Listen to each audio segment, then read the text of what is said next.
Recording in progress.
Working.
It is 6:01 p.m. Welcome to the Tuesday, April 28th council meeting for the city of La Mesa. Clerk, would you please call roll? Councilmember Lothian. Councilmember Suzuki. Here. Councilmember Dillard. Vice Mayor Cazares. Here. Mayor Rapistathis. We have a quorum. Thank you very much.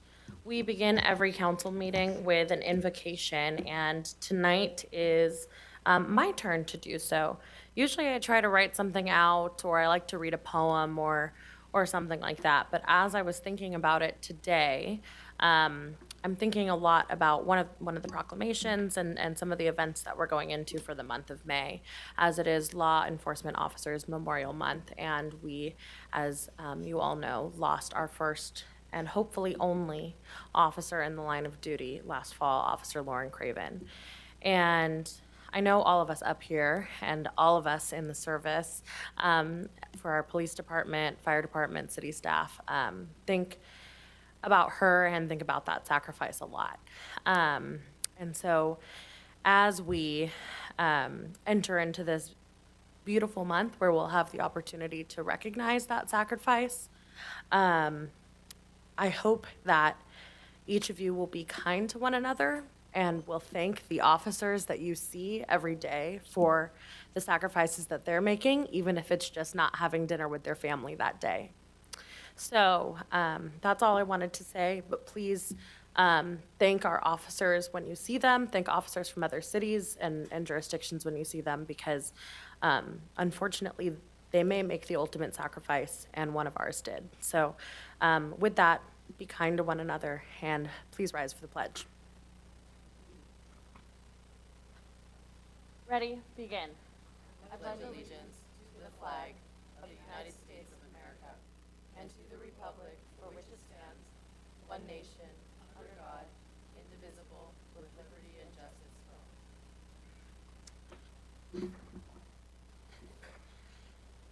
all. All right. Do we have any city manager comments? I have none.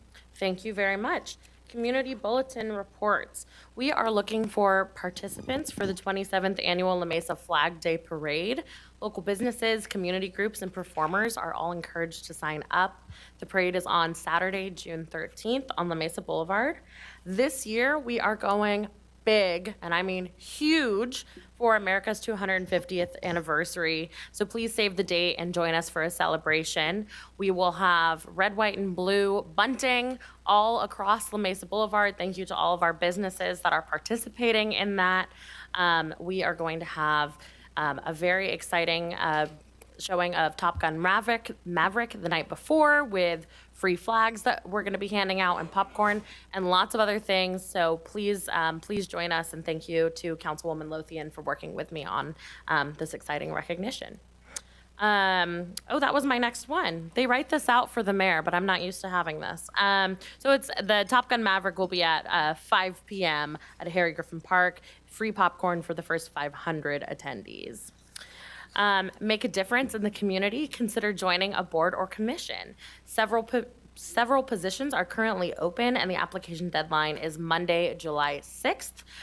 We encourage you to apply as soon as possible, and if you know of anyone that may be interested, please send them our way.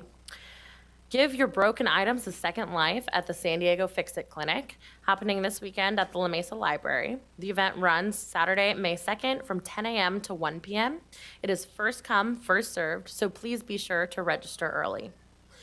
Also this Saturday, safely dispose of your hazardous household waste. Bring items like batteries, electronics, and paint to this free disposal event. Note that appointments are required. The San Diego Spring Market returns to La Mesa Village this Saturday, May 2nd from 11 a.m. to 6 p.m. You can browse more than 120 makers, enjoy a floral bar, craft stations, food trucks, kids' activities, and more. And on next Thursday, May 7th, the La Mesa Police Department will honor Officer Lauren Craven for her service and sacrifice. Her name will be added to the Peace Officer Memorial, which is right in front of the La Mesa Police Department. The ceremony will begin at 4 p.m., and all are welcome and encouraged to attend. Information about this and all of our events can be found on our city website, cityoflamesa.gov. Do we have any additions or deletions to the agenda? None from staff. And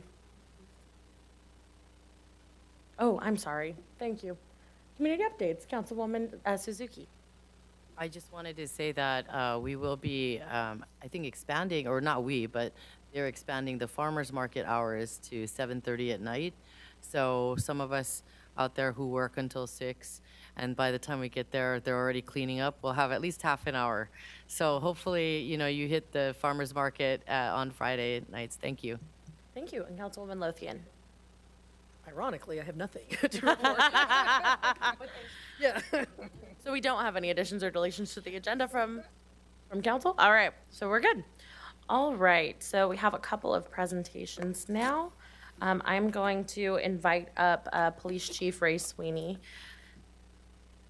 Thanks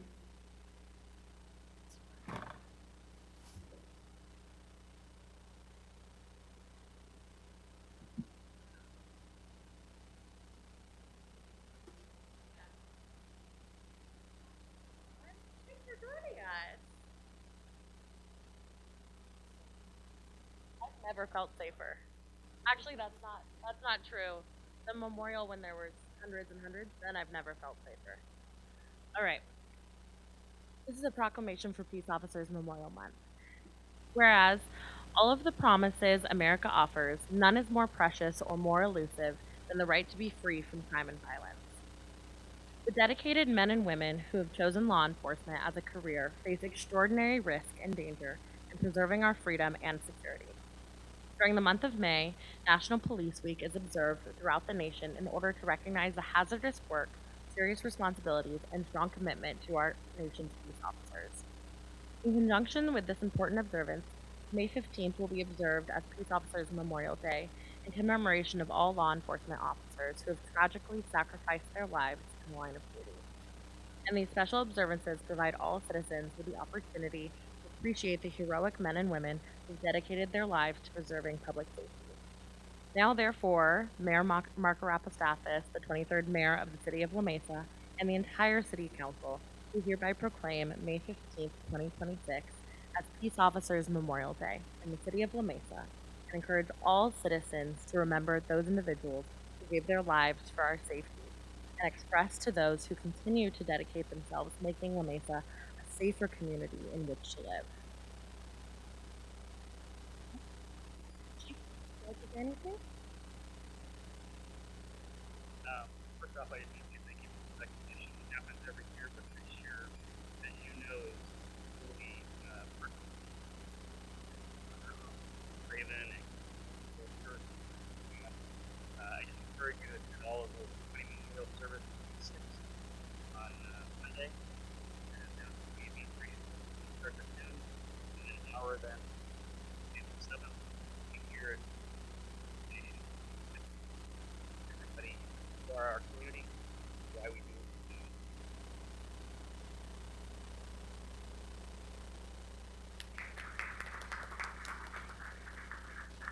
So the way that we do things here, everyone gets to go down the line and shake hands, and I'm gonna run back there and take.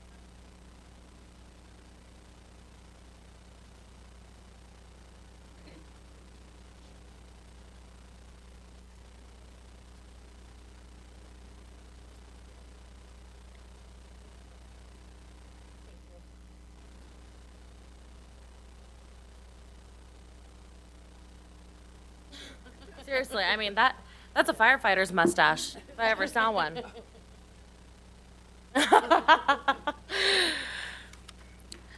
Next, we have another recognition for Water Safety Month. Whereas Water Safety Month has been established through a collaborative effort across the country to promote water safety and drowning prevention. And each year, drowning incidents impact hundreds of families, resulting in treatment and emergency department responses, including hospital stays and potential life-altering and permanent disabilities in San Diego County.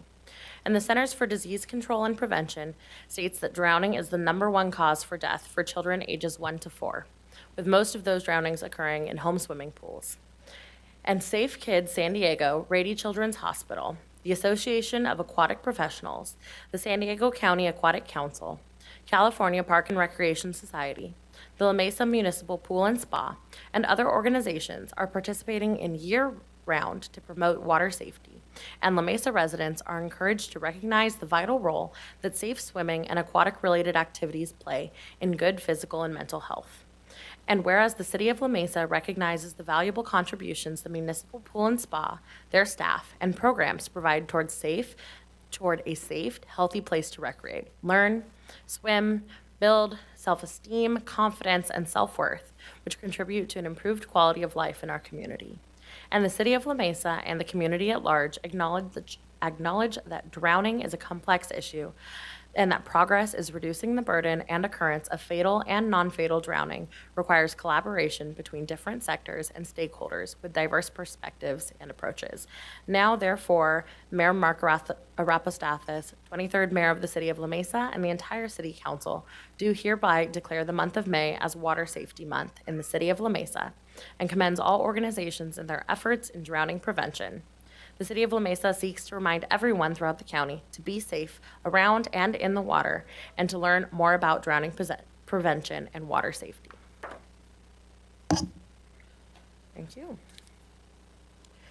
Next, we have a presentation by San Diego Community Power on 2026 rates, power procurement, and program offerings. I'm inviting up Karen Burns, CEO of San Diego Community Power. She's also joined today by two staff members, Lee Friedman and Ashley Rodriguez. Thank you both for joining us. Karen, take it away. Thank you, and good evening, council members. As mentioned, my name is Karen Burns. I'm the Chief Executive Officer here at San Diego Community Power. I'm delighted to be here today to share an update on Community Power as we celebrate 5 years of serving customers. Community Power is what is known as a Community Choice Aggregator, or CCA, just a little level setting if I may. We are one of 25 in the state. We were created to give customers a choice when it comes to their energy and introduce competition into the local marketplace. Our mission is to provide clean and affordable energy for our local communities. In our 5 years serving San Diegans, Community Power has consistently delivered on providing customers with cleaner, cost-competitive energy, as well as supporting our member agencies in achieving their respective clean energy and climate action goals. Community Power handles the electricity generation portion, or the purchasing of the energy that our customers use. This was previously managed by SDG&E. What hasn't changed is that SDG&E continues to manage the electricity delivery through the poles and wires that it owns, and customers continue to receive one single bill from SDG&E. Community Power appears as a line item on that bill, replacing the electricity generation charge that customers previously paid to SDG&E. In addition to the City of La Mesa, Community Power serves the cities of San Diego, Chula Vista, Encinitas, Imperial Beach, National City, and the unincorporated communities of the county. And we are thrilled to share that Coronado City Council recently voted unanimously to take the first steps to join our organization. As Community Power's CEO, I have the privilege and pleasure of working closely with our board of directors on how we can better serve the diverse communities across our service territory. Led by San Diego County Supervisor Tara Lawson-Reamer and National City Council member Dita Siamane, our board is collaborative, intentional, and committed to sustainability and affordability for the customers that we serve. I want to thank you to our board member and council member Suzuki, and former community advisory member and current alternate vice mayor Lauren Cazares for your service and ongoing support of Community Power.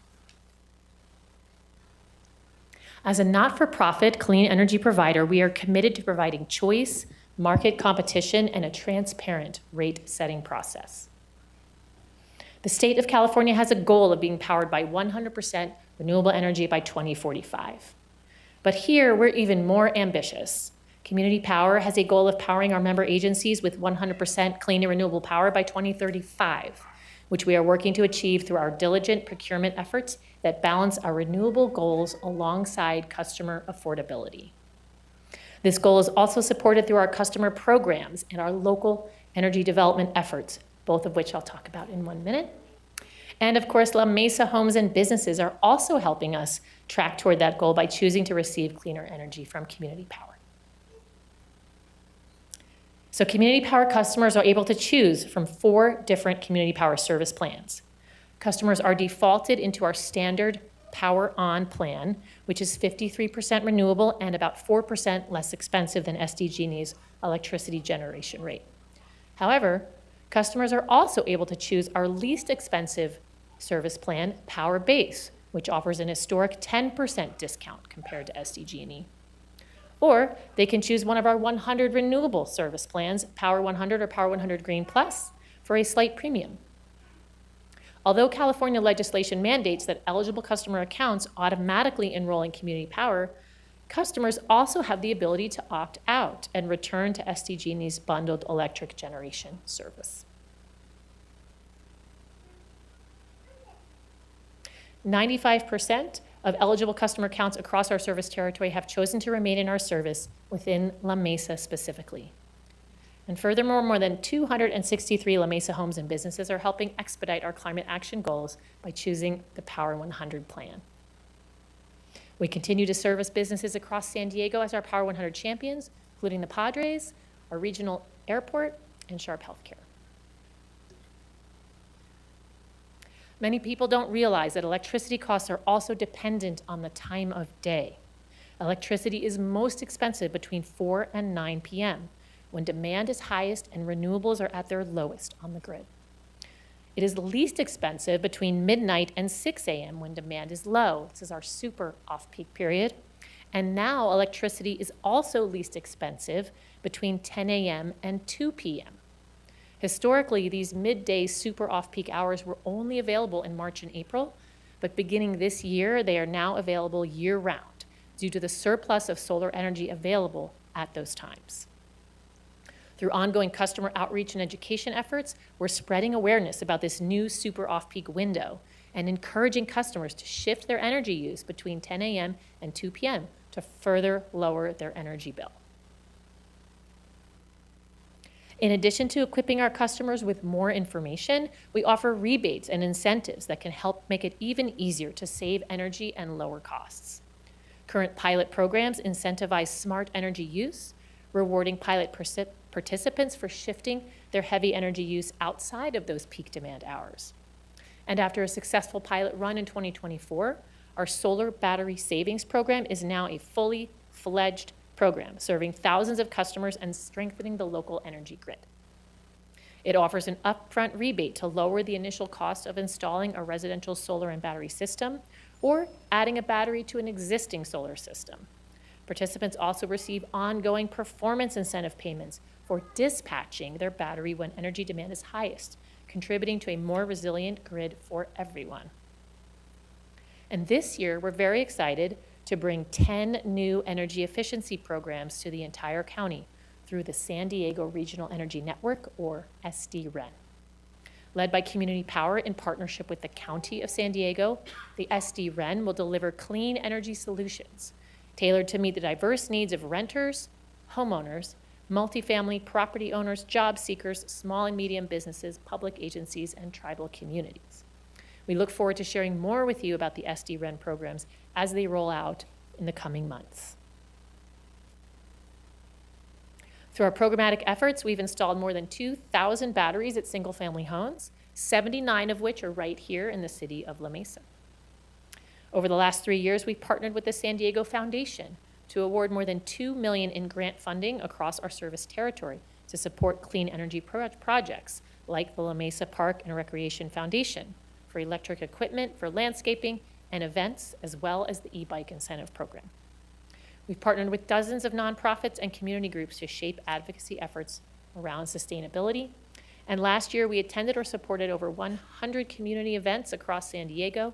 Just last week, we were at La Mesa Earth Day, and that last month, we tabled at an electrification fair here. As many of you know, the energy landscape is dynamic and ever evolving. And that is especially true today as we navigate changing policies, rapidly evolving technologies, and an increasing demand for energy.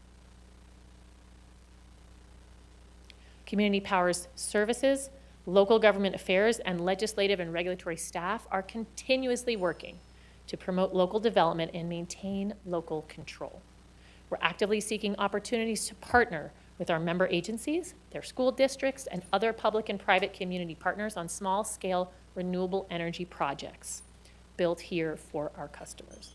As part of our efforts to strengthen reliable project delivery, our board of directors recently approved new workforce standards and evaluation criteria that, in addition to price, reliability, and environmental benefits, consider factors such as prevailing wages, skilled labor, local hires, long-term maintenance agreements, and workforce training and safety commitments. Our team is also focused on ensuring local control at the state level, which directly affects our ability to meet the needs of our communities we serve through lower electricity generation rates and localized programs. On behalf of the entire Community Power team, we are proud to contribute to a sustainable future for La Mesa and the broader San Diego region. We could not do it without the continued partnership of the City of La Mesa staff, council, and the mayor's office. Thank you all for your time, and that concludes my presentation. Thank you very much. Do we have any comments or questions? Councilwoman Lothian? Hi, thank you for the presentation. A couple of questions. Competition usually drives prices down. So in the last 5 years, has San Diego's utility rates or La Mesa's utility rates dropped? Because mine have not. And I'd like to see the comparison of the San Diego utility market, electricity, compared to LA and San Francisco. Like, do you know how we rate against those cities? I'd have to get back to you on the specific step-up, but it varies by year. I can tell you that energy is expensive because it reflects the real cost of running a safe, reliable power system. Fuel prices are going up and down. We also have many macroeconomic factors that influence here: wildfire hardening, legacy power contracts through the PCIA, a lot of things that we contend with. But what we are doing is to really provide, to the extent we can, a consistent value proposition. So for cleaner and more renewable energy. So this year we're at 4, and we also have a 10% discount. Okay, because I know California, outside of Hawaii, our electricity is the highest in the country. So I wonder if it's because of the push for renewables and drives the price up. Because it's certainly not this expensive in Tennessee or Alabama or Texas. What I can say is that the generation cost has gone down in the 5 years that we've been providing service. Okay, all right, thank you. I will just say to that, my rate with San Diego Community Power is less than my rate with San Diego Gas and Electric. So if you have an opt-in, that's for anyone out here, then certainly do. And if you do look at the bill breakdown, the cost of it getting to your house, which is through SDG&E, not through San Diego Community Power, that's where a vast majority of that's coming from, just for your awareness. I wanted to say I had not heard about the super off-peak being extended year-round from 10 to 2. And I recently started a day job where I get to work from home. So I'm going to do my laundry from 10 to 2 because that is my biggest energy cost. So I'm excited about that. Councilman Suzuki, anything? Just want to thank you, Karen, for coming and giving us that very thorough report. I appreciate it. I appreciate being part of the board and learning about renewable energy, actually, and being proud of how much our rates have actually been decreased. So thank you for that, and being mindful of everyone's pocketbooks, especially in light of the current situation. Thank you. Thank you very much. We appreciate you all coming out here tonight and for your presentation and continued work. Thank you so much. All right, next we have public comments. I have one general public comment from Debbie Eiler.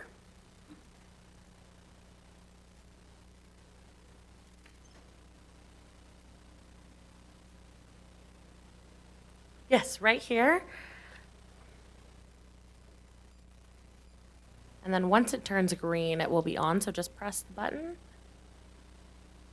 Yes, there you go. Good evening. My name is Debbie Eiler, and my husband Jim and I live at 4511 Glen Street and have resided there since 1987. Glen Street runs from La Mesa Boulevard to Mariposa Street and has become a main thoroughfare for parents driving their children to school, school buses, heavy equipment, box trucks used by La Mesa Spring Valley schools, delivery trucks, and residents using it to access neighboring areas as well as the 894 and 125. Not only is the excessive use a concern, but also speeding, and the stop signs have become optional. A neighbor requested a digital mobile sign be posted advising people to stop at an upcoming sign. The mobile sign was delivered, however, it stated don't drink and drive. And they tried to get it changed to don't stop, or do stop, and it never happened. We have requested police presence during peak travel, but I've yet to see any response to our request. And word would quickly spread if tickets were given out on Glen Street. It's the best source of advertising. In addition, the overuse has caused severe damage to the street, including the areas by St. Andrews and Lemon Avenue School, which should be a safety concern to you. The only fix is to resurface the entire street, just like Lemon Avenue. New potholes pop up every day. Years of neglect and the deplorable repairs made after pipe replacements make the street feel like an old country dirt road. We use Click Fix regularly, and although action is taken, one pothole might be filled in with asphalt while another pothole is a foot away and does not get repaired because it's not included in the Click Fix picture. Are the residents now expected to replace the City of La Mesa Public Works Maintenance Department? When the voters approved Measure L in November 2024, it was intended to fund street repairs and other infrastructure along with public safety services. Where is this money going? I respectfully request you review safety concerns on Glen Street in regards to both street and road hazards and take action. On a personal note, my husband and I were driving down to our home. We're living towards the bottom of Glen Street, and we had our left turn signal on to turn left into our driveway. Car came speeding down, had no intention of stopping, passed us on the left-hand side while we were trying to drive into our driveway. We avoided a very serious accident, but it is getting way 15 too seconds. typical. Thank you for your time. Thank you very much. I know we are currently resurfacing all of our streets. Do we happen to know when Glen Street will come up? We can certainly get back to the council and the resident on that. Excellent. So we will get back to you on when that resurfacing will take place, because we are currently resurfacing every single street in the city of La Mesa. And if it's not anytime soon, we'll see what we can do about prioritization. Yep. Greg, do you know if Glen Street is one of the streets that are slated for the temporary speed humps? I do not. Okay. We'll look into that too. Okay. Thank you very much. Okay, conflict disclosures. Do we have any conflicts to disclose? Thank you very much. Public comments on the consent calendar? None, okay. In that case, we will move on to the second reading of ordinance regarding electric bicycle safety pilot program. Oh, I'm sorry. I'm not used to this. Do we have any polls for the consent calendar? Okay. Do I have? Just a sec, yeah. Thank you. We have a motion from Councilmember Suzuki and a second from Councilmember Lothian.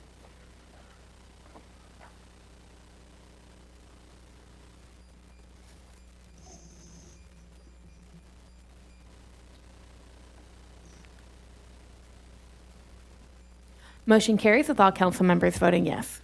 Thank you very much. Now we will move on to the second reading of the ordinance electric bicycle safety pilot program. Oh, it's not. It didn't make it onto my thing. Sorry, didn't make it onto my thing. Thank you. Item 10.1, the first reading, consideration of an ordinance of the City Council of the City of La Mesa amending section 6.11.200M3 of the La Mesa Municipal Code to clarify the intent and authority for cannabis dispensaries to use the phrase dispensary in signage content. This is mine. I should have known it was next, but didn't have it in front of me. Do we have Glenn or Lynette? I'll dispense with reading it. Perfect. An ordinance of the City Council of the City of La Mesa amending section 6.11.200M3 of the La Mesa Municipal Code to clarify the intent and authority for cannabis dispensaries to use the phrase dispensary in signage content. Lynette can take it up from there.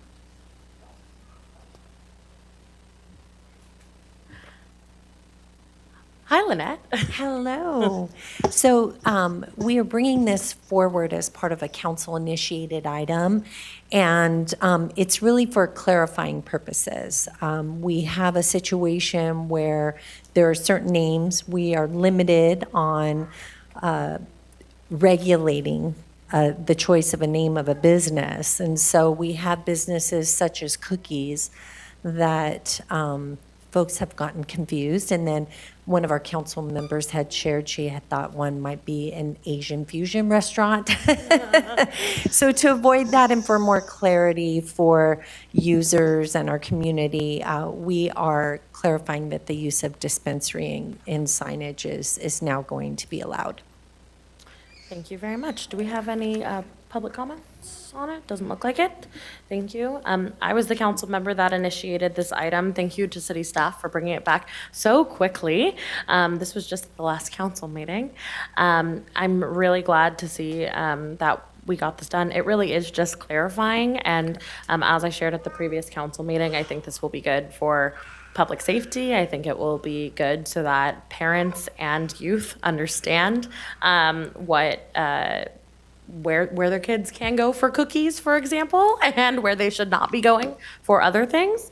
And also, I think this will ultimately be good for those businesses as well, and they bring in a significant tax revenue. So thank you for bringing it back so quickly. Any comments? In that case, I will make a motion to pass the first reading of item 10.1. Second. Thank you.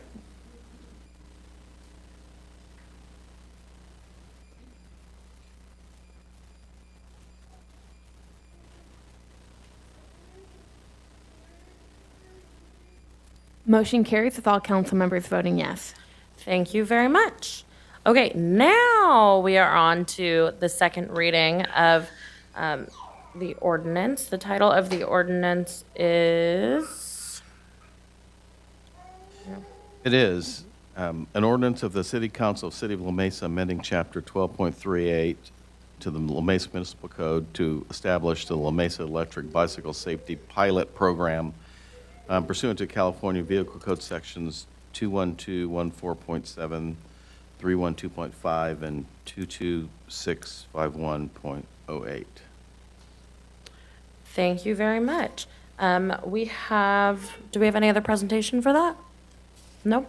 In that case, we have 3 public comments. First is Andrea Cryer. Is it Andrea or Andrea? Andrea, perfect. Come on up.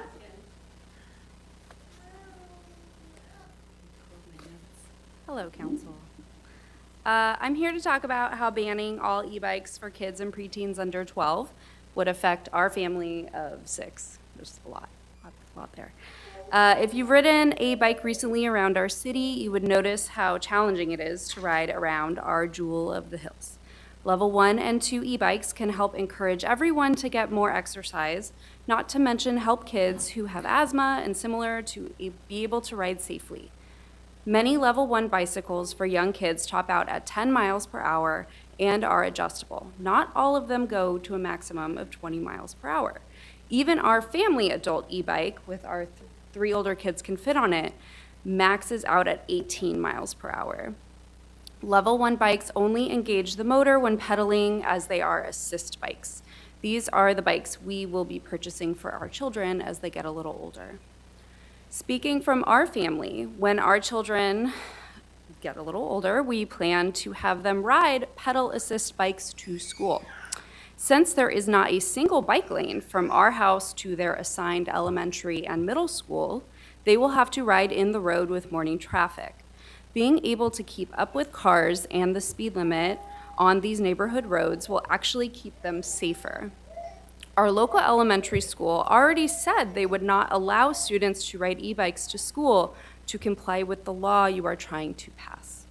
This takes away our right as parents to decide the best way for our kids to get to school that suits our family. If the reason for banning all e-bikes is in the name of safety for kids, please instead focus on developing more protected bike lanes and other infrastructure for them. As a family, we are trying to do the right thing, help our kids get exercise, create autonomy, and build their confidence, and reduce pollution by driving less. I believe we should be encouraging kids to be riding bikes, including e-bikes, not discouraging them.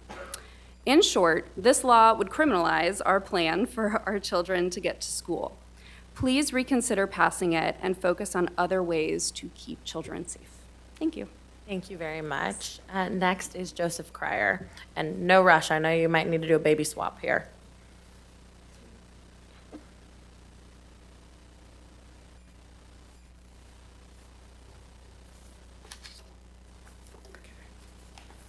Thank you, and you can begin when you're ready. All right, good evening. Thank you for the opportunity to speak on this. I just want to start by telling you all that these are bikes that we're talking about. They are legally classified by the state as bicycles. They are low-speed assisted bicycles. You can see in the photos that I shared there, these look just like bikes. They even come in really cute colors. They look like bikes in part because the motors are so small and the batteries are small because these are kids' bikes models. They're meant for small kids. Some top out at 6 miles per hour to just be able to get over the hills or be able to keep up with parents and friends. And so I want you to think about that. These are not the e-motos. These are not the mopeds that are getting people, driving people crazy. These provide people with a mechanical tailwind to help flatten the hills. They provide freedom for kids, for parents. They provide more choices. And I want to just say that this ban for kids is not supported by the data. The staff report indicated that there were 6 e-bike collisions in the last 3 years. I got that data. 4 out of the 6 of those were from cars hitting cyclists. And one of the descriptions even said, we have the victim sitting on the curb, his bike is still underneath the car, and we're gonna ban the bike. All right. Also, at the same time period, in the city of La Mesa, only the city of La Mesa, we had 12 deaths and over 1,300 injuries, almost all of them caused by cars. Not only does the data not match, but the rhetoric around it doesn't match. I came here 2 weeks ago, and the mayor said on the dais that this is really meant for the baddies. This is meant to give the city a tool to stop people who are really misbehaving and who are really acting up and being dangerous. But you know what? Our schools are already sending out blanket notices saying that because of this proposed ban, that they are no longer going to allow kids to ride to and from schools with e-bikes. And they said, go ahead and find another way to school, drive your kids. Because you know what? Every kid off of a bike is more people driving around our streets. That's not what keeps our kids safer. That's what's leading to these deaths and injuries, is more people in cars, especially around schools. And it's just that the promises don't hold up. Even I spoke with the police, not the chief, but somebody of the police, and on the dais, they said, this is not for you guys who are behaving. This is not for my family riding together safely. This is for the baddies. But really, it's not going to play out like that. It's taken away our choices. And the complaints, the other data point that was cited was 50-something people who had complained over the last few years. You know what? The fear is valid. The frustration about seeing people behaving badly is valid. But I don't think that means banning these for kids. I don't think that when people are calling about service calls, like when I call about people speeding on my street, I'm not saying, hey, close down my street to traffic and take people's cars away. I just want a safer city. And I want you to think about when you stood up to those commenters, the dozens of people who came out against the Jericho project, and you didn't say, no, you can't do this project. You said, we're going to do it better. So please be bold. Thank you very much. And next we have Cassie and Derek Knight.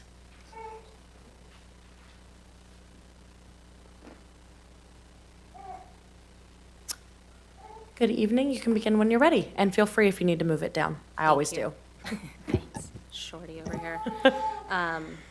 Well, good evening, council members, and thank you for your time. I've exchanged emails with a couple of you over the last few weeks, and I do greatly appreciate your engagement in this regard. My name is Cassie Knight. I'm a lifelong La Mesa resident myself, a parent, and someone who fully supports improving e-bike safety in our community. And I want to be clear from the start, this is not an argument against safety, it's an argument for effective safety. And I want the same thing that you do. I want our kids to be safe, I want our streets to be safe, but this ordinance as written does not get us there. It restricts the wrong group, it misses the highest risk riders, and it creates enforcement challenges without addressing the root problem. Like many of you, I've seen kids riding e-bikes recklessly. It's concerning, and I agree that something should be done. but I respectfully believe this ordinance as written is not the right solution because it targets age, not behavior. This law penalizes the safer rider and misses the one creating the risk. So we should be asking, what problem are we actually trying to solve? As it's written, this ordinance punishes families who are doing the right thing, families like mine. It's no secret that parking in downtown La Mesa gets worse by the day, and because of this reason alone, we bought e-bikes for our families so that we can ride to the farmer's market on Fridays, so we can get appetizers on Saturday at curbside, so we can go to breakfast at Sheldon's on Saturday morning. My 10-year-old daughter completed a safety course before she ever touched her e-bike. Her bike is electronically limited to 6 miles per hour. She wears a helmet, she follows the rules, she rides with her parents. But because it's a Class 1 bike under this ordinance as written, she now cannot ride it at all. In our email exchange with certain council members this past week, we were told that we must either adopt this exactly as written or take no action. But AB 2234 is permissive, not prescriptive.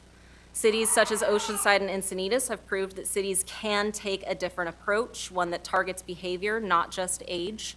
Earlier this year, their councils unanimously rejected an age ban relative to the data they collected and instead passed a reckless operation ordinance that targets the actual dangerous behavior, regardless of age, and La Mesa has that same opportunity.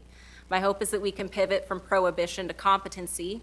I would argue that La Mesa should lead in safety education rather than exclusion, because if the goal is safety, there are better tools available to us. We can enforce reckless riding laws. 30 seconds. We can allow younger riders under parental supervision, or we can expand education and safety training.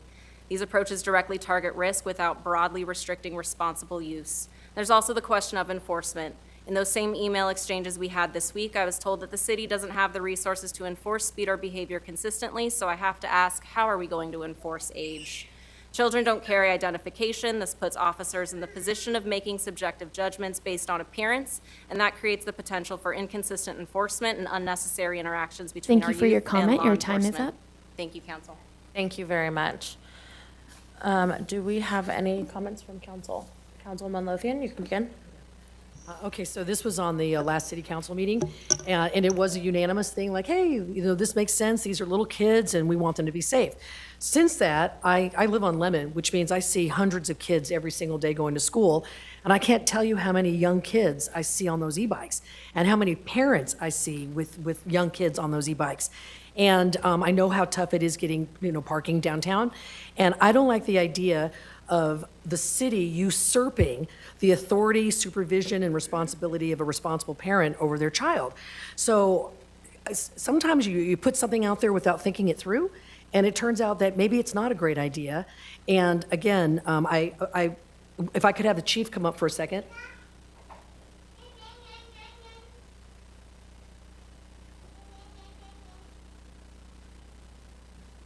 Thank you, Chief.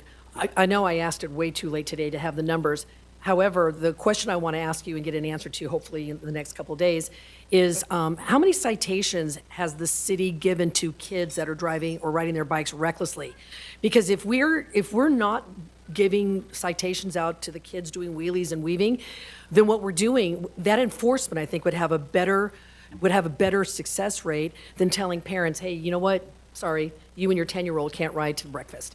And I just can't stand the thought of taking away a family activity like that. So I'm really hoping, and it's okay to change your mind, guys.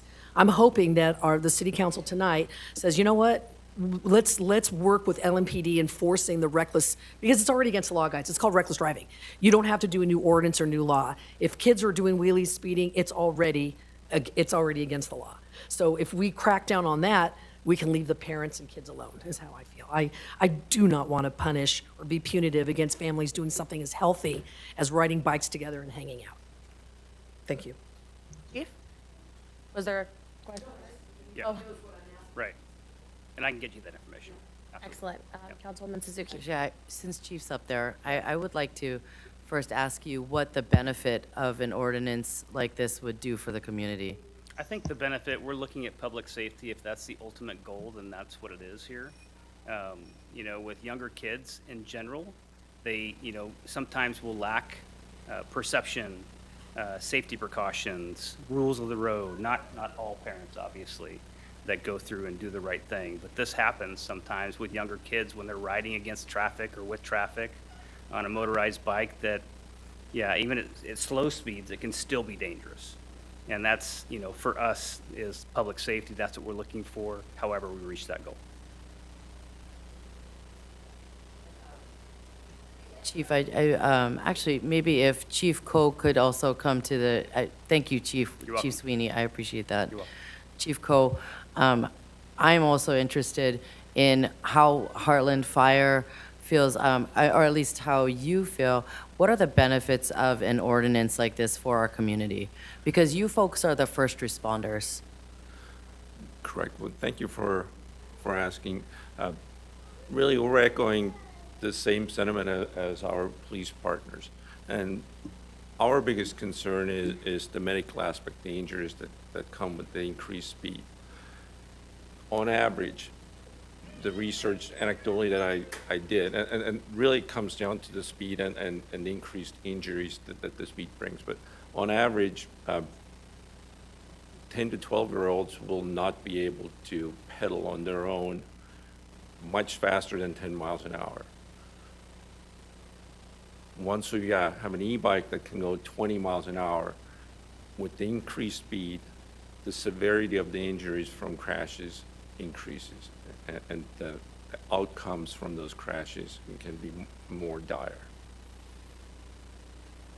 And when you see more dire, what kind of outcomes? I'm sorry, I don't want to get graphic, but these are children. So let's say a 10-year-old gets into an accident going 20 miles per hour. What kind of outcome could that be? Because I feel like people need to know. I mean, 20 miles per hour may seem slow to us because it's pretty slow, but on an e-bike, how fast would that be? I mean, what kind of outcome could it be? Well, obviously, I don't have the data right now to back that up, to give you exact numbers, but there's basic laws of physics. As the speed goes up, the forces go up. So there's more broken bones, there's potentially more head injuries. The severity of the injuries that we would see at 10 miles an hour is going to be quite a bit more at 20 miles an hour, especially somebody who's only wearing a bike helmet. Thank you, Chief. I appreciate that. Okay, I need to add to that. Interestingly, we're in Water Safety Month. So asking that question, like, what would an accident look like in an e-bike, is the same thing as saying, what would a drowned child look like? We should ban swimming pools. So I think it's up to the parent to assess their own kid's safety. The city government, the state government, the county government, the federal government can't protect everybody all the time. So when you have parents that sit there and say, I'm in charge of my child's safety, I'm in charge of my child's health, I'm in charge of my child's family time, and I have made the decision that a child can't go and buy an e-bike on their own, a parent has to buy it. So that parent has made the decision, I trust my child, or I've trained my child, or whatever, and then for the city to say, yeah, we're gonna protect your kid because we don't think you can. I don't feel good about that, because if all you care about safety, then goodbye swimming pools. I mean, it just happens. You can't protect every child from everything. Thank you, Chief. I actually would like to make some comments. You can have a seat, Chief, if you have nothing. So first, I'm going to start with, it's interesting that, Councilmember Lothian brings up that if a parent makes a decision, then it should be my decision, and it's okay. You can't tell me how to parent my kid. But there are many of us who don't necessarily want guns in our house. That's a parental choice, you're right. But guess what? There are laws. And we don't necessarily get to put those in our kids' hands. Now let's get into some medications. Maybe I'm not okay with it, but I'm okay with it. And then my kid goes and hands off some other medication to another kid. There are reasons that laws, I'm sorry, I got turned around because I'm quite shocked. And I'm shocked because literally there was just a Sharp Rady Children's Hospital report that came out to say that crashes of e-bikes have surged more than 300% in 4 years. And most of these kids, it's very personal to me because I have a 10-year-old and I have a 17-year-old, and I don't want either of them to get hurt. And I don't want their friends to get hurt. And I don't want them to hurt people either. I have seen kids doing wheelies down La Mesa Boulevard in back of me while I'm driving back from the Earth Day Festival. These children are driving down these, they're not licensed. We can't expect them to get licensed. We can't require it because of state law. They're not gonna go through things. Not all parents are as responsible as the parents here. I commend you, but I'm sorry. There is a reason that laws exist. And one of the reasons, one of the things I did actually exchange with Ms. Knight, and I appreciate you coming. My daughter is a super responsible 17-year-old. When she was 14, at one point she was so responsible, I almost tried to get into the passenger side of a car thinking she was gonna drive us because I forgot she wasn't the driver. But she can't drive. And the reason is because at 14, she is too young to have a driver's license. Now, by Councilmember Lothian's opinion, we should be able to parent our kids any way we want. You can't put an age on that. Don't put an age on my child getting a driver's license. I'm telling her it's okay. It's not okay. There's a reason these ages exist. Now, I just want to go over. Last year, in August 2025, a family of a 4-year-old boy, they lost their son after an e-bike rider, 11 years old, got into an accident with an SUV driven by a 19-year-old in a parking lot, much like downtown. Now this 4-year-old, they're suing the city, they're suing the e-bike rider's family, and they're suing the 19-year-old. And do you know what they just said? They just said that this year, and I'm gonna tell you what the person said, that they wished that they had actually had ordinances against e-bikes. That it was too late. It's just too late. The city of Chula Vista passed their e-bike ordinance last year. In the 90 days that it was on hold so that people could get educated, an adult e-bike rider got killed, and a child on an e-scooter that would have been protected by that ordinance died, 8 years old. 8 years old. My son is 10. I'm bringing him up as an example because the dude still believes in Santa Claus. I'm bringing that up because that kind of child, and I'm sorry, good for you, your child is very smart. I commend you. My child's smart too, but there's a difference between a 10-year-old and a 16-year-old. And I feel very strongly about this because e-bikes go up to 20 miles per hour. E-bikes go up to 28 miles per hour. And if they're modified, they will go faster than that. I don't want our city to be the first to experience a death of a child because we did not step up and protect our kids. And I am gonna tell you one more thing about this. I have seen kids, groups of kids riding their e-bikes up and down La Mesa Boulevard in a menacing way. And that is, to me, shocking. It's shocking. And they're not expected to go to any classes. There's no licensing for these kids. So I feel very strongly,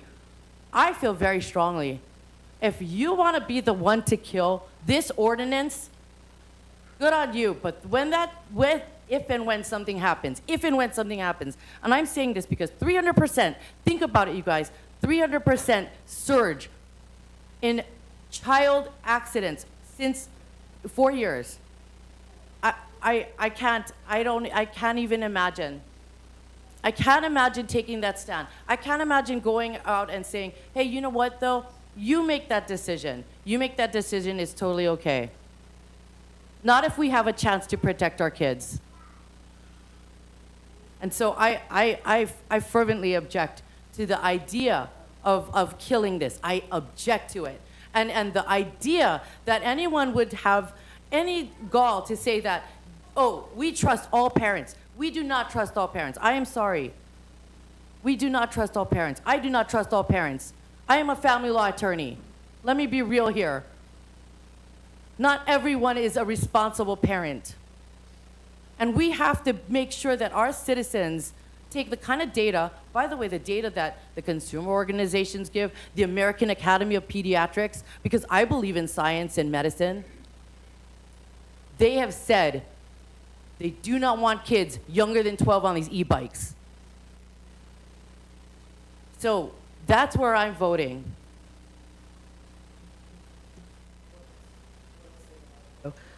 You mentioned two scenarios where you've got children doing wheelies and driving like crazy, and then you mentioned the responsible parents. What do you think will make our streets safer? Telling the responsible parents they can't ride their e-bikes with their kids, or telling the LMPD to crack down on those crazy riders? I think if the city was well known for you can't pop your wheelies here, you can't speed here, I think that would be safer than telling mom and dad and 10-year-old, hey, guess what? You can't go to Sheldon's on your bikes. Try driving your car. So I understand where you're coming from, and the reason there's a surge in e-bike stuff is because there's a surge in e-bikes. 5 years ago, there weren't any. Now they're everywhere. They're a game changer. Literally, I never see bicycles anymore. All I see are e-bikes. So you're going to see more and more accidents, just like with cars, because there's going to be thousands, if not hundreds of thousands more e-bikes. So naturally, you're going to have that number go up. Just because there are more e-bikes does not mean that we don't put an ordinance into play. That's crazy. I don't need those statistics. You don't have statistics that you can cite. You're saying, well, just because there are more e-bikes. Where's the statistics? Where's the citation? How many jet crashes were there in the 1800s? Because there weren't any jets. Well, but then your child could be able to drive a jet. I mean, by your thing, I mean, well, what's the order? I mean, let's take it to that. You're saying that you shouldn't have any of these laws out there because you should be able to freely parent. But we have laws that tell us what we can do as parents. So I'm just saying that this is not like the first law ever to be put into play, and especially with I don't know, like you want to vote against Sharp Rady Hospital statistics, you want to vote up against, our fire, our chief of police, you want to vote against all of those things. That's cool. That's cool. That's your decision. That's your freedom to do. I'm just sad. I really, you know what? I would like to hold this if we can and pull it because I think everybody on this dais should weigh in on this ordinance.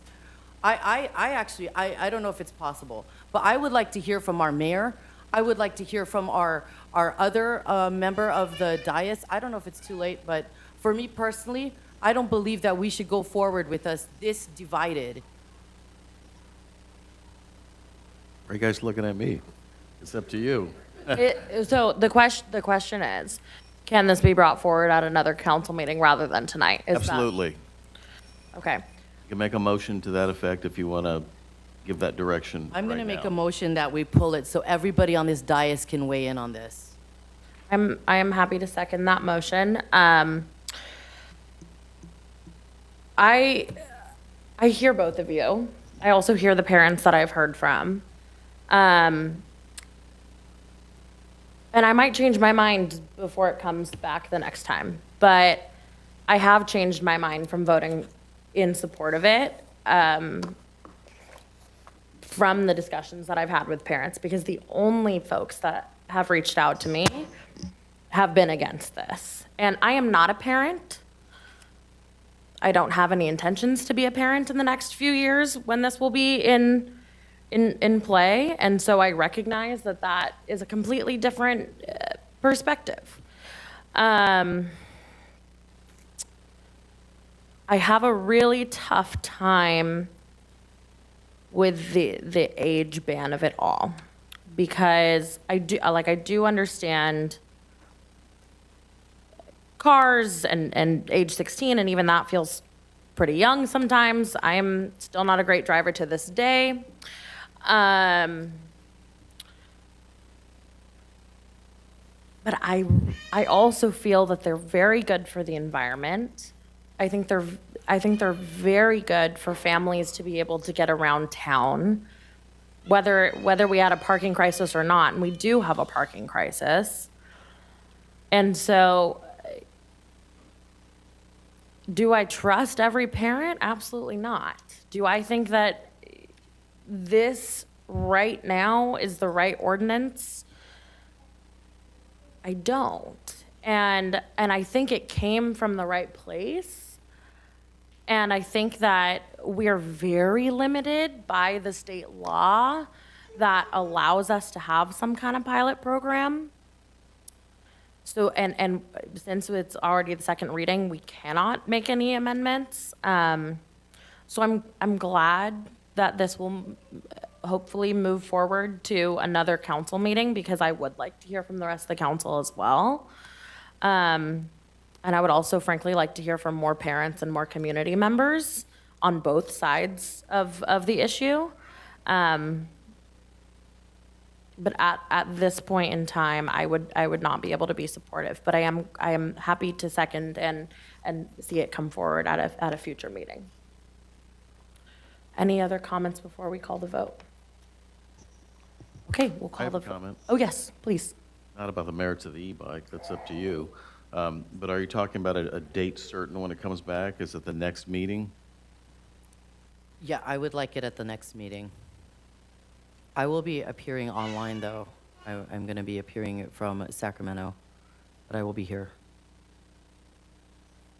Megan, got that? That's fine. That's fine by me. Okay, let's call the vote.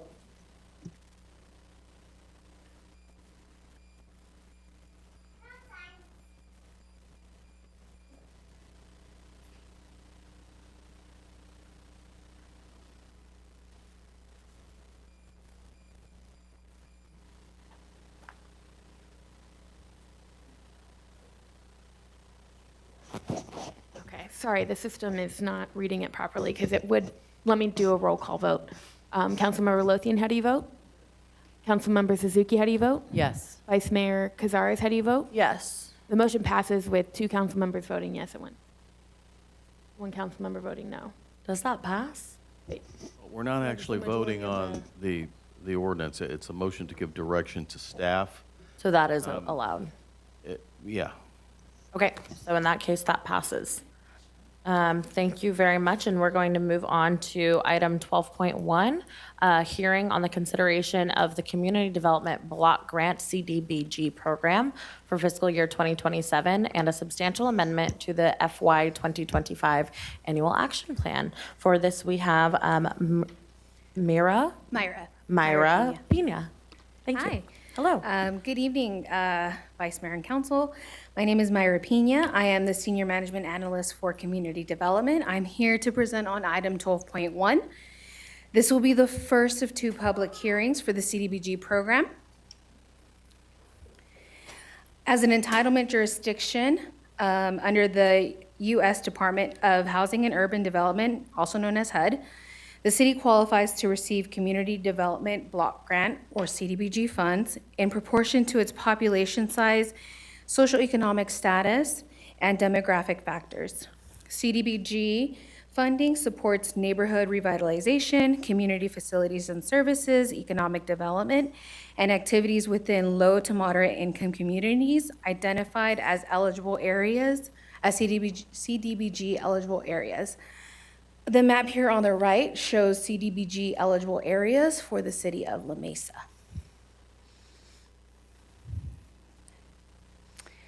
In order to receive CDBG funds, the city is required to submit a consolidated plan that outlines the city's housing and community development needs.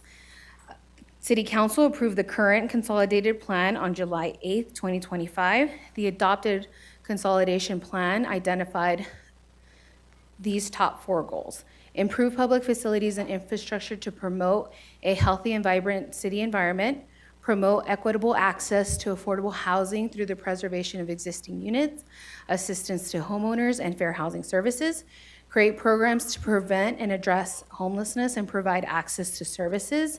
And the 4th goal is to provide local community services to support low and moderate income households. On April 3rd, HUD announced that the city would receive an allocation of $467,440 in CDBG funds. This slide here provides an overview of staff's funding recommendation based on HUD's allocation and goals identified in the city's consolidated plan. There is a $381,000 proposed to improve facilities and infrastructures on Tower Street between 70th Street and 68th Street. This area is identified on the sidewalk master plan as streets where sidewalks do not currently exist. The city is expected to complete the design by June 2026 and construction by June 2027. Staff also proposes, excuse me, staff proposes programming additional CDBG funds to the sidewalk improvement project in areas where the city's sidewalk master plan identifies the pedestrian connectivity needs improvement. The locations of this work include Maple Avenue, Jesse Avenue, 73rd Street, Jackson Drive, and Garfield. Additionally, staff proposes $30,000 for fair housing to CSA San Diego, a public service program that provides fair housing and tenant landlord services to residents of La Mesa, $50,000 for administrative activities such as environmental reviews on projects, monitoring, reporting, and outreach, and $6,440 for housing-specific administrative costs, including oversight of prior home rehabilitation loan program and down payment and closing cost assistance program. As part of this year's action, staff also proposes an amendment to fiscal year 2025 CDBG annual action plan to reprogram $150,000 previously allocated to Nancy Street Drive improvement activity. Staff has determined that the Nancy Street Drive improvement project is currently not feasible due to factors that prevent the project from being carried out within the program year. The gas lines serving each resident are very shallow and require lowering by SDG&E before the street can be reconstructed. The necessary gas line work is several years out per current SDG&E workload. Staff will continue to pursue other funding options to support future improvements on Nancy Drive. In the interim, staff proposes a reallocation of these funds to fiscal year 2025 sidewalk improvement projects in areas where city sidewalk master plan identified that pedestrian connectivity needs improvement. The locations for this work include Quincy Street, Ohio Place, La Mesita Place, and Jefferson Avenue. Staff recommends that City Council provide input on the draft CDBG fiscal year 2027 annual action plan, which is attachment A, and propose the substantial amendment of $150,000 to fiscal year 2025 action plan, attachment B, and direct staff to return on May 26th for the final review and approval. Thank you. Thank you very much. Do we have any comments? Councilwoman Suzuki is lingering? Oh, okay. Well, thank you very much. I just have one question. So is it Nancy Drive or Nancy Street? Nancy Drive. Nancy Drive. Were the residents of Nancy Drive made aware of this, or will they just be made aware afterwards? Like, do they know that the improvements will not be able to happen because of SDG&E's schedule? I will have to defer to Mr. Throne on that question. Oh, there he is. I was looking for him on this side. Yeah. Good evening. Good evening, Council. We have been working with the residents for several years on the project as it's a little more challenging than originally thought. So we will reach out to them with a revised schedule to let them know that we've not forgotten about them, but that we have to work through a utility lowering process first. Great. Okay. As long as they will be made aware, I very much appreciate that. Thank you both. No further comments? Okay, in that case, I will go ahead and make a motion to approve, to close the public hearing first. Second, all right. Thank you.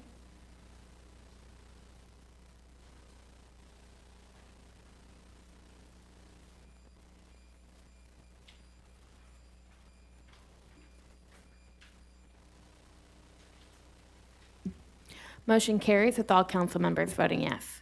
Thank you. And now I can make a motion? Okay. I'll make a motion to accept both staff recommendations.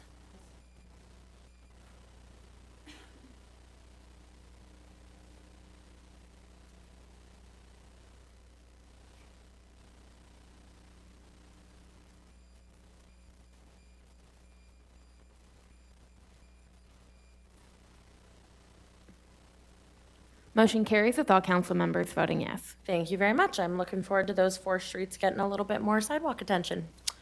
Okay, next, our last major item is a council-initiated item 13.1. I will pass it over to Councilwoman Suzuki. Thank you.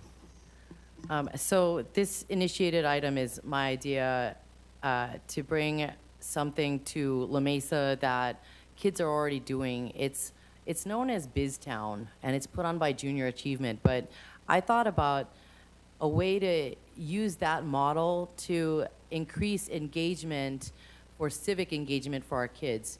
And so what I'm asking for is for us to approve the city to sponsor Mini Mesa Civic Lab.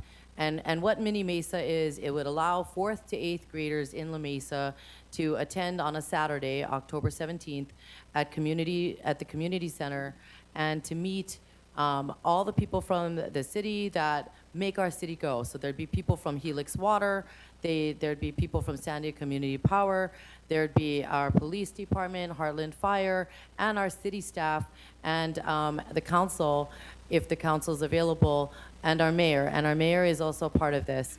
And so my idea is for us to do this so that the kids could take the day, have an actual, you know, I guess more of an event where they could get into it rather than just sit there and listen to something. And I really don't think that we're teaching our kids enough about civic engagement. And so I think this is a really great opportunity for them to have fun. It's a good way for the city to show our kids how our city runs. I think one of the things that, you know, some people might have learned today is that San Diego Community Power provides our energy. Well, some kids don't know that. They think it's still SDG&E.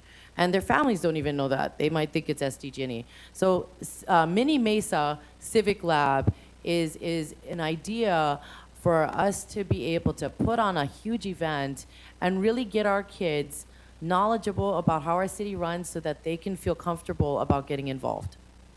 Thank you very much. And before we take comments, I've got a public comment that I'm going to take.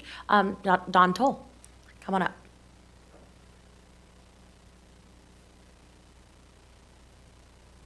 Good evening, everyone. Good evening. Go ahead and get started when you're ready. Okay, thank you.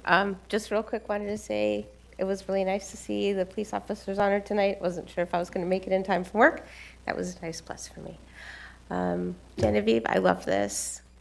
It's been terrible not having civics in all of the schools. I see just a dearth of understanding, and I think we've seen over the last 2 decades what it has done to our discourse and even people's ability to engage, because people are getting their information off of Instagram posts rather than coming to city council meetings or talking to their assembly members or their congressional representatives. I think this is a step in the right direction.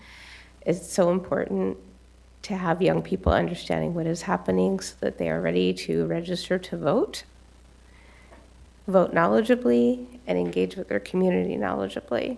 Thank you so much for proposing this. I hope everyone will support this unconditionally. Thank you very much, Dawn. A comment from Councilwoman Lothian. Yeah, I think this is a great idea. Just a quick question. Is there a cost associated with this? Staff? Not at this time, no. Do you think it'd be hundreds of dollars, thousands of dollars? Just curious. I love this, and I'm going to be a yes vote, but I'm just curious. De minimis amounts. Just minimal, yeah, okay. I want to thank Councilwoman Suzuki. I think this is beyond brilliant. I would love if we also invite the county registrar of voters out there. They do a lot of really cool stuff about voting. I'm sure you've already thought of that.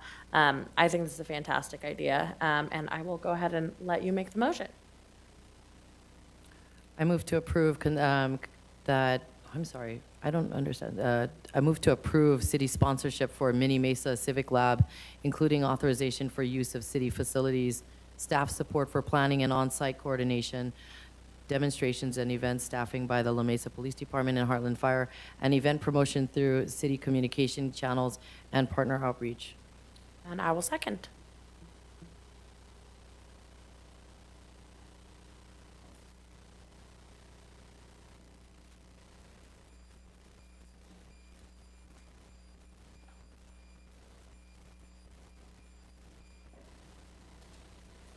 Motion carries with all council members voting yes. Thank you very much. All right, next is council committee reports. Councilwoman Lothian? Councilwoman Suzuki? Yeah, I have a subcommittee update. It's from the Civic Center Master Plan Ad Hoc Subcommittee. The subcommittee met on April 16th. The following are updates regarding the next phase of the Civic Center development. In December 4th, 2025, Benjamin Kuo, Vice President of Facilities for the United States Postal Service, located in Washington, D.C., returned an email sent by the City of La Mesa and said to contact Donald Mackey, Facilities Director for Leasing in North Carolina. In February, on February 2nd, 2026 this year, a virtual meeting was held between Mr. Mackey and City Manager Greg Humora. Mr. Mackey indicated that the Postal Service was satisfied with their current location, but would consider a relocation proposal if that was the city's desire, since the city is the landlord. A draft memorandum of understanding for a proposed relocation was sent to Mr. Mackey. In March, on March 24th, 2026 this year, email was received from Mr. Mackey stating that the Postal Service was refreshing their internal due diligence to make sure the proposed space meets their operational needs, and they expected to have this completed in the next 45 days. Once they have that complete, they will engage on a letter of intent to relocate. The next steps include continue negotiations with USPS, issue a request for qualifications for Civic Center owner's representative. This would be a consulting firm including architects, engineers, lawyers, and other design and development professionals to advise the city on the next steps to continue with the next phase of the Civic Center site development. The owner's representative will be asked to recommend construction delivery methods, including public provide partnerships and design build models. Recommendations for selection of an owner's representative will be brought back to City Council for future approval. Thank you very much. Anything else? Thank you, and I have none this evening. Did anyone travel, AB 1234? Okay, City Attorney? All right, in that case, I will adjourn at 7:18 p.m.